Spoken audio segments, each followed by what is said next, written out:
ആഴ്ച ഉസ്താദിൻ്റെ നാട്ടിലായിരുന്നു. കഴിഞ്ഞ വെള്ളിയാഴ്ച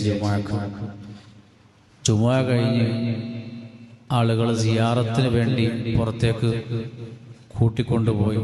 കൂട്ട സിയാറത്തിന് നാട്ടുകാർ മുഴുവനും ജുമുഅ കഴിഞ്ഞതിന് ശേഷം സിയാറത്ത് ചെയ്യാൻ വേണ്ടി വന്നു. ഞാൻ ചോദിച്ചു, ഇതാരാണ്?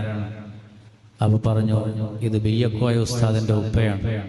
ബിയക്കോയ ഉസ്താദ് എന്ന് പറഞ്ഞാൽ നമ്മൾ ഏറെ ആദരവോടുകൂടെ നമ്മൾ മിത്തബയിൽ ഉസ്താദ് എന്ന് പറയുന്ന ജബ്ബാർ ഉസ്താദിനെ ആ നാട്ടുകാർ സ്നേഹത്തോടുകൂടെ വിളിക്കുന്ന പേരാണ് ബിയക്കോയ ഉസ്താദ്.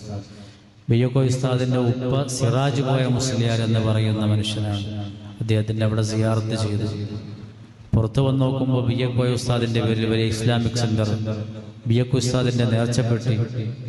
ഉസ്താദിൻ്റെ വീട്ടിലേക്ക് പോയപ്പോൾ ഉസ്താദിൻ്റെ ഇരുന്ന സ്ഥലം, ഉസ്താദ് നാട്ടിൽ എപ്പോഴെങ്കിലും വർഷത്തിൽ 1-2 പ്രാവശ്യം നാട്ടിലേക്ക് വരും.